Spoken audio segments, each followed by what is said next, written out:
Good morning, students. Again, welcome to maths class. Hope you all are fine and do your work regularly. In previous video, we discussed data and their arrangement of statics of chapter 14th of class 9th. Clear? कि what is data, what are its types, primary and secondary data, and how to arrange the raw data in the form of frequency distribution table. Clear? Today we discuss how to represent frequency distribution table on the graph. Clear? In previous classes you also studied types of graph as linear graph, clear, pie chart, frequency polygon, histogram, bar graph, etc. Clear? So these are the different types of graphs. Okay? In 9th class there are also three types of graph. That is, first है bar graph. Clear? First is bar graph. Second is histogram. And third is frequency polygon. There are three types of graph in class 9th in exercise 14.3. Bar graph you all know कि जिस graph में आपके पास बीच में gap हो, ठीक है, जैसे आपने कल डिस्ट्रीब्यूशन टेबल की फर्स्ट क्वेश्चन किया, the blood groups A B and O, there are no class intervals, then you have to draw the graph bar graph. ठीक है. In third question first of all we arrange the data in the form of class interval 84 to 86, 86 to 88. These are the class intervals, so you have to draw the histogram. Clear? कि अगर आप normally graph बना रहे हो,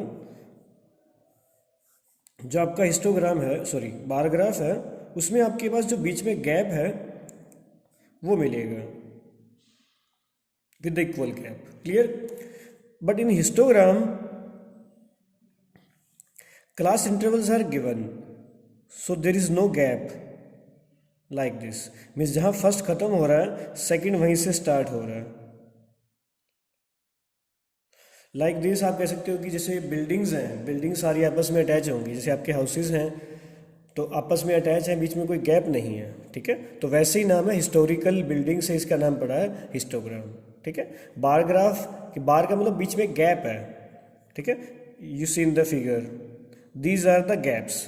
clear? और in frequency polygon, polygon means close figure, you have to draw the diagram as this point like this, join them to obtain the closed figure. Clear? This is the frequency polygon.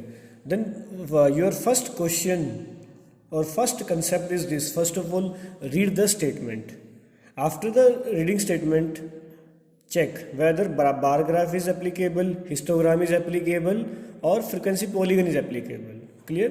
कि अगर आपके पास जो graph है, data frequency distribution table given है, उसमें आपके पास जो data है वो क्लास इंटरवल फॉर्म में नहीं है, मीन्स सिंपल है, जिसको आप बोल सकते हो डिस्क्रीट फ्रिक्वेंसी डिस्ट्रीब्यूशन टेबल. तो उसमें आप बनाओगे बार ग्राफ. क्लियर? कि जहां आपको क्लास इंटरवल्स गिवन है, then you have to draw the histogram. और हिस्टोग्राम और फ्रिक्वेंसी पॉलीगन में से आपको मेंशन होगा कि आपने कौन सा ग्राफ बनाना है. क्लियर? एक ग्राफ आता है कि हिस्टोग्राम सॉरी फ्रिक्वेंसी पॉलीगन तो हमने स्टडी कर लिया. एक ग्राफ आपका इस टाइप का ही बनता है, frequency polygon with the help of histogram. जैसे आपने जो ये हिस्टोरिकल बिल्डिंग्स बनाई,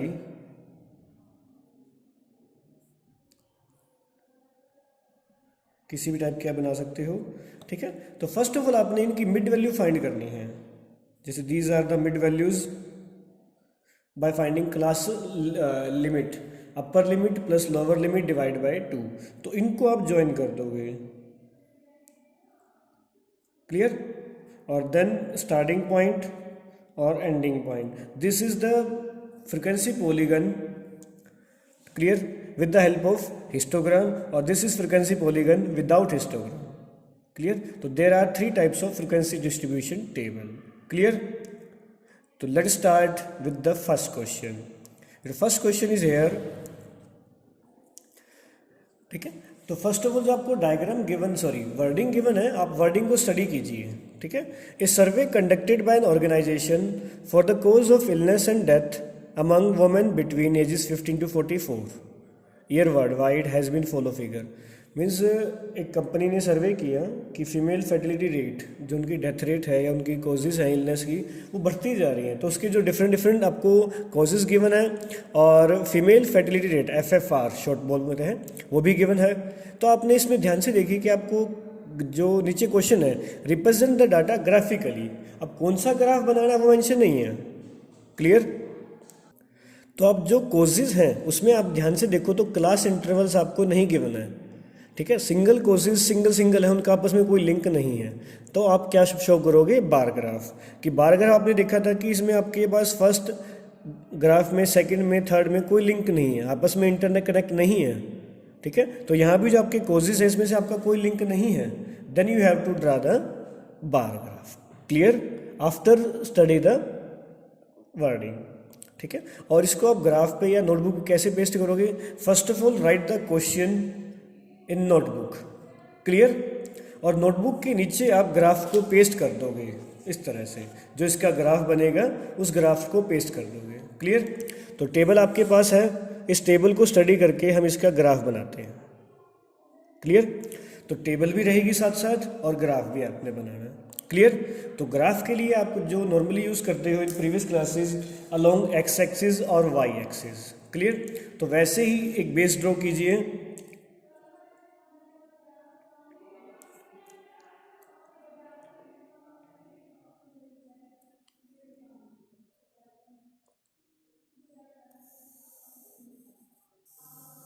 ठीक है, तो ये हो जाएगी आपकी x axis. Clear? Similarly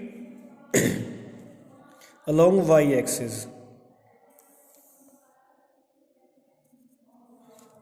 this is y। Clear? और this is your initial point that is 0।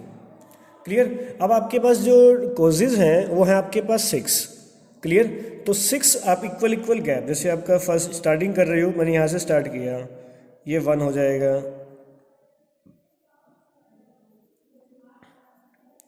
Equal gap पे, ये ध्यान रखना। 1 2 3 4 5 6 7 8 9 10 11 और ये 12। अब आप 12 क्यों बनाए? क्योंकि जो आपका बार ग्राफ बनेगा, जैसा कि आपने पीछे देखा था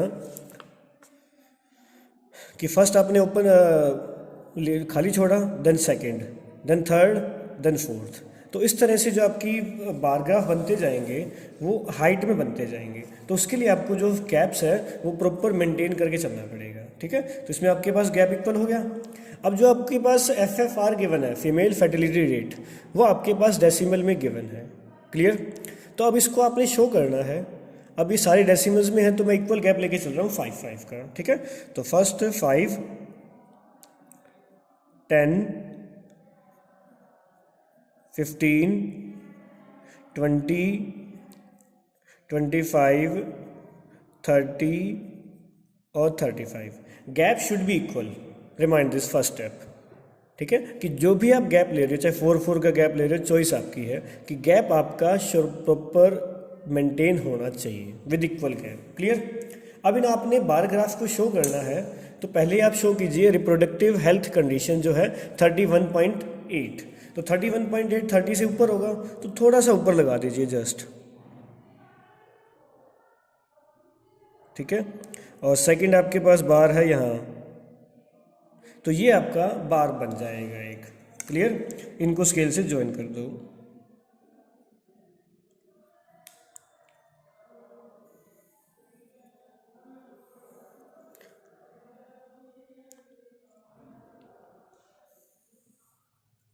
क्लियर? और इसको ऊपर से भी ज्वाइन कर दो। तो ये फर्स्ट आपका बन जाएगा bar of reproductive health conditions of the female death. This is, और जो ऊपर जितना है एग्जैक्ट वो आप पेंशन करते जाओ। क्लियर? सिमिलरली नेक्स्ट है neuro psychiatric condition that is 25.4। तो 25 से जस्ट थोड़ा सा ऊपर होगा।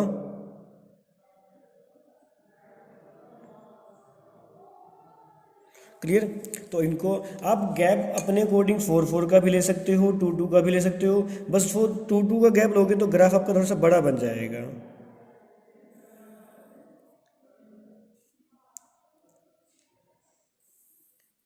This is your second bar,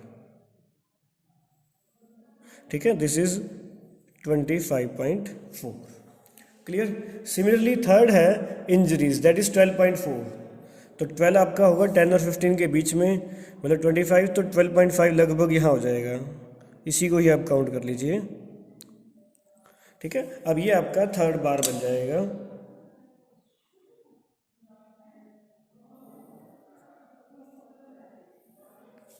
that is your third bar 12.4,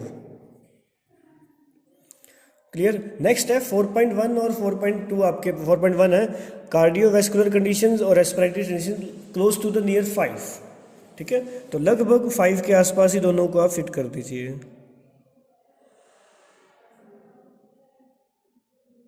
लगभग सेम ही रहेंगे, क्योंकि जो आप गैप लेके चल रहे हो 5 का गैप लेके चल रहे हो। आप गैप थोड़ा सा कम ज़्यादा भी कर सकते हो, वो चॉइस आपकी है।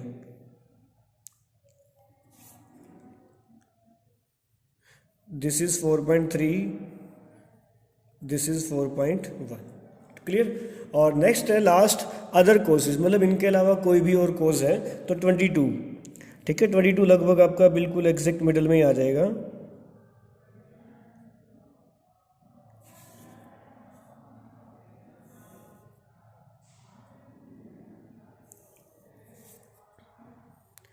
दिस इज 20.0, तो this is your bar graph, ठीक है। अब इसको पूरा करने के लिए जो जो कंडीशंस गिवन है वो आप मेंशन करते जाओगे, ठीक है। जैसे यहाँ हो जाएंगे आपके पास कॉजेज, ठीक है, और कौन कौन से हैं वो इनके मिडल में लिख दो या नीचे लिखते जाओ, आपकी मर्जी है, क्लियर। और यहाँ आपके पास फीमेल फर्टिलिटी रेट गिवन है, किसमें है, परसेंटेज में, ठीक है। अब जो कंडीशंस हैं वो मैं यहीं लिख रहा हूँ या इसके बीच में लिखते जाओ, वो आपके ऊपर डिपेंड करता है, ठीक है। जैसे फर्स्ट है रिप्रोडक्टिव हेल्थ कंडीशन, शॉर्ट में लिख सकते हो, कंप्लीट भी लिख सकते हो, क्लियर। सिमिलरली नेक्स्ट है न्यूरोसाइकेट्रिक,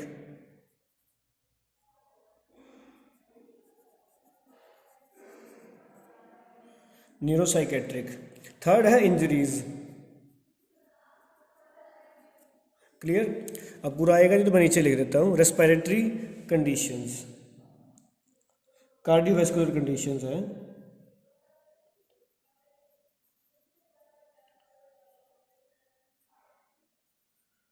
रेस्पिरेटरी कंडीशंस, और ये हो जाएगा अदर, ठीक है। अब ये आपके पास क्या क्या है, कॉजेज, ठीक है।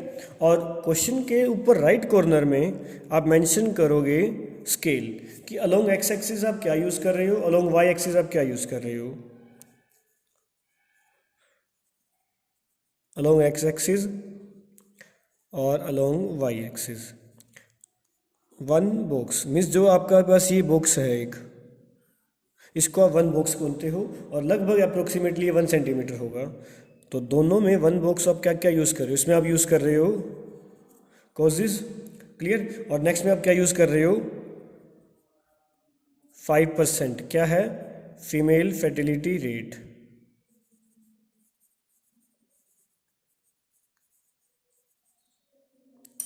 क्लियर। तो ये आपका जो ग्राफ है वो क्लियर हो जाएगा, बिल्कुल इजीली बन जाएगा, क्लियर है। तो आपने जो क्वेश्चंस आपने अपनी फेयर नोटबुक पे करने हैं वो क्या मेथड है कि फर्स्ट आप बनाओगे आपकी टेबल ऑन द नोटबुक, ठीक है, और ग्राफ जितना आपकी रिक्वायरमेंट है उतना वहाँ पेस्ट करते जाओगे। तो ये आपका एक प्रॉपर मेथड रहेगा, ठीक है। और जो बार ग्राफ है वही आपके जो फर्स्ट 3 क्वेश्चंस हैं वो आपके बार ग्राफ के हैं, क्लियर। और जो हिस्टोग्राम है और फ्रिक्वेंसी पॉलीगन है वो इस बार आपके सिलेबस में नहीं है, ठीक है। Then you have to conduct only 3 bar graph, ठीक है। But for revision work we do it histogram and frequency polygon also, ठीक है। अभी के लिए जो आपका होमवर्क है वही कीजिए कि जो आपकी एक्सरसाइज 14.3 है बार ग्राफ की, वो आपके जो फर्स्ट 3 क्वेश्चंस हैं वही आपने बनाने हैं, ठीक है। और फॉर रिवीजन वर्क के लिए जो हिस्टोग्राम्स हैं और फ्रिक्वेंसी पॉलीगन्स हैं वो हम जब रिवीजन स्टार्ट करेंगे तब एक बार डिस्कस करेंगे, Clear? So this is the proper method of representations of the graph. Okay, so thanks for watching my video and have a nice day.